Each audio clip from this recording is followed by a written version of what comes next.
azter ditzagun mugimendu blokeak. Adibide bat landuko dugu lehen hurbilketa gisa eta erabili gabe utzitako gainerako blokeak behatuko ditugu gero. Adibidearekin hasi baino lehen garrantzitsua da Scratchen esenak nola funtzionatzen duen ulertzea, nahastu gabe jarduteko eta pertsonaien jokaera behar bezala kontrolatzeko. Scratchen esenak tamaina jakin bat du, eta edozein punturen kokapena bi koordenaturen bidez adierazten da, jatorria erdigunean daukaten bi ardatzekin lotuta. Horizontala ixa ardatza da eta vertikala i ardatza. Horregatik, edozein punturen posizioa ixa eta i koordenatuekin ematen da, ardatzen gainean neurtuta. Esenak 480 puntuko zabalera du. 240 puntu jatorritik eskuinerantz eta beste 240 ezkerrerantz. Eta 360 puntuko altuera, 180 gorantz eta 180 berantz. Angeluak alderdi garrantzitsuak dira. 0 gradu gorantz da. 90 gradu eskuinerantz. -90 edo 260 ezkerrerantz. Eta 180 edo -180 berantz. Eta jakina, balio horien bitarteko edozein angelu erabil daiteke. Erreferentzia hori funtsezkoa da, kasu bakoitzean zer balio erabili jakiteko. Adibidez, pertsonaia hemen beherantz mugitu nahi badugu, 90etik 180 bitarteko angeluak erabili beharko ditugu. Dagoeneko prest gaude adibidearekin hasteko. Adibide guztiak sekuentzia berari jarraituta ebatziko ditugu. Planteamendua, blokeak eta pertsonaiak hautatzea, blokeak kokatzea, programa probatzea, eta beharrezkoa balitz zuzentzea. Beraz, programaren planteamenduarekin hasiko gara. Katua adreiluzko horma duen atzeko oihal baten aurrean agertzea nahi dugu. Eszenaren ezkerraldetik, pantailan agertzen dena bezalako lerro bati jarraituz. Hori argituta, ze pertsonaia eta bloke erabili behar diren erabakiko dugu. Ordenan kokatuko ditugu eta bloke horietako informazio guneetarako balioak aukeratuko ditugu. Adreiluzko horma duen atzeko oihala Scratcheko liburutegitik hautatu dezakegu. Katua eszenaren ezkerraldetik hasita mugitzea nahi dugu. Blokeak eta aginduak esleitu ahal izateko hautatu egin behar dugu. Proiektua hasteko unean katua erdian dagoenez, 00 koordenatuan, lehenengo katua ezkerraldean kokatu behar dugu. Horretarako, joan ixa i kokapenera blokea erabiliko dugu pertsonaia adierazitako koordenatuetan kokatzeko. Eszenaren tamainari buruz ikusi duguna gogoratzen badugu, badakigu katua orain dagoen erdigunetik ezkerraldera 240 puntu daudela. Hortaz, ixa koordenatuaren balioa -240 izango da. Ikus dezakegunez, katua lurzoruarekiko gorago dago naturaltasun gutxiko sentsazio emanez. Hori konpontzeko, katua puntu batzuk beherago kokatu behar dugu. Horretarako, i koordenatuan -20 idatziko dugu. Orain, norabide jakin batera begiratuz jarri behar dugu. Eskuinerantz mugitzea nahi dugunez, eskuinera begiratu beharko du. Apuntatu norabidea 90 blokea behar dugu. Eta orain mugitzen hasi daiteke mugitu 10 pauso blokearekin. Pausoen kopurua aldatu egin beharko dugu katua mugitzen denean, gutxi gora bera eszenaren erdiguneraino iritz dadin. Badakigu erdigunea katua jarri dugun tokitik 240 puntura dagoela. Hasieran ezkerraldera mugitzeko datu hori erabili dugulako. Hortaz, distantzia hori mugiaraziko diogu. Mugitu 240 pauso.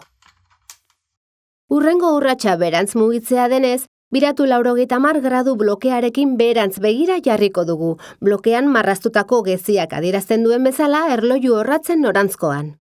Dagoeneko berantz mugi dezakegu.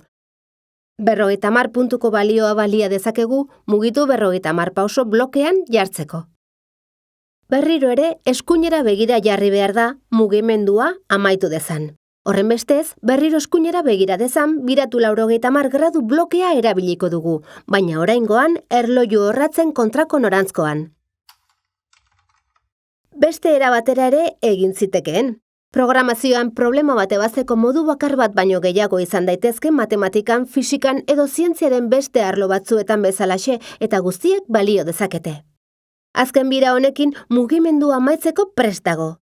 Mugitu bloke bat soilik dugu prestatzeko erdigunetik eszenaren eskuineko ertzeraino mugituko duena. Badakigu -240an hasi garela. Katua 0raino eraman dugu, 240 puntu mugituz. Jaitsi egin dugu, eta orain beste alderaino eraman nahi dugu.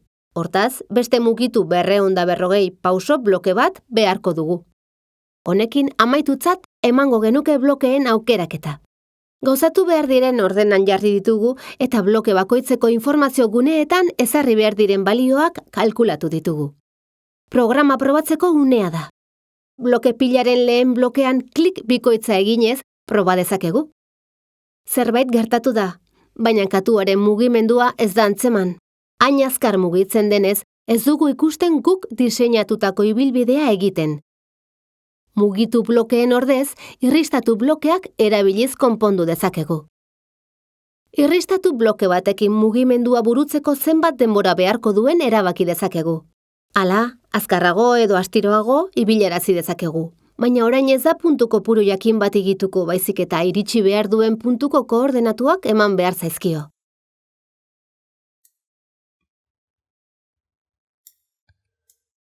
Segundo batean, 0-20 punturaino irristatuko dugu. Lehengo 240 pauso eman beharrean. Bloke bat ezabatzeko, kanpora arrastatuko dugu. Irristatze horren ondoren, 50 puntu jaitsi behar du. I ardatzaren -20an geunden. Horren bestez, -20 gehi -50 berdin -70. Ixaren balioa 0 da oraindik, mugimendu horizontalik ez dagoelako, eta hemen -70 idazten dugu. Katua azken puntura iristeko, ixa ardatzean 240 puntu mugituko dugu i ardatza aldatu gabe, hau da, -70. Kodea berriro probatuko dugu. Orain mugimendua antzematen da, baina beste arazo batzuk daude. Katua gorputzerdia eszenatik kanpo daukala agertzen da, eta azkenean gorputzerdia eszenatik kanpo daukala amaitzen da. Hori gertatzen da mugimenduetarako erabili dugun puntua katuaren erdigunea delako. -240 eta 240 erabilita, erdigunea ertzetaraino eramaten dugu eta katu erdia kanpoan uzten dugu. Horretarako, balio hau ez da -240 izan behar, -190 izan daiteke adibidez. Eta mugimenduaren amaieran ez da 240 izango, 190 baizik. Berriro probatuko dugu, eta orain bai, osorik agertzen da eta ez da gelditzen gorputzerdia kanpoan duela. Atal honetan, hainbat mugimendu bloke ikusi ditugu nola funtzionatzen duten egiaztatuz. Badira erabili ez ditugun beste bloke batzuk eta ezagutzeak komeni da. Orain, gainerako mugimendu blokeek zertarako balio duten ikusiko dugu, adibide zehatzik eman gabe. Jarri ona begira blokean dagoen menu zabalgarriaren bidez, pertsonaiak eszenako beste pertsonaia batzuetara edo saguaren erakuslera apuntatuko du. Joan ona blokean dagoen menu zabalgarriaren bidez, pertsonaia ausazko posizio bateraino mugitzen da, saguaren erakusleak adierazitako kokapeneraino edo eszenako beste pertsonaia bateraino. Menu zabalgarria duen irristatu segundu baten blokea antzekoa da. Pertsonaia ausazko posizio bateraino eramaten du, saguaren erakusleak adierazitako kokapeneraino edo eszenako beste pertsonaia bateraino, eta hemen adierazitako denbora erabiltzen du. Aldatu ixa 10 unitate edo aldatu i 10 unitate blokeek pertsonaiaren ixa koordenatua edo i koordenatua adierazitako kopuruan handitzen dute posizio berrira mugiaraziz. Ezarri ixa edo ezarri i blokeetan informazio gunean ixari edo iri esleitutako balioa ematen zaio. Errebotatu ertza ukitzean, izenak berak dio zer gertatuko den. Pertsonaiak eszena ertz batekin talka egiten duenean, biratu eta kontrako norantzkoan abiatzen da pilota batek egingo lukeen bezala. Ezarri biraketa modua blokeak, pertsonaiaren errotazioa menu zabalgarrian adierazitakoa izatera behartzen du. Hemen ikusi dugun pertsonaiaren propietateen baliokidea da. Ixa kokapena eta i kokapena, une jakin batean pertsonaia dagoen ixa edo i koordenatuen zenbakizko balioak dira. Eta norabidea pertsonaiak une horretan adierazten duen norabidea da, gradutan. Alde handia dago bloke baten definizioa ikustearen eta programatzean egoki erabiltzearen artean. Horregatik, ikusi berri ditugun eta adibidean erabili ez diren blokeekin probak egitea komeni zaizue zer egiten duten ulertzen saiatuz.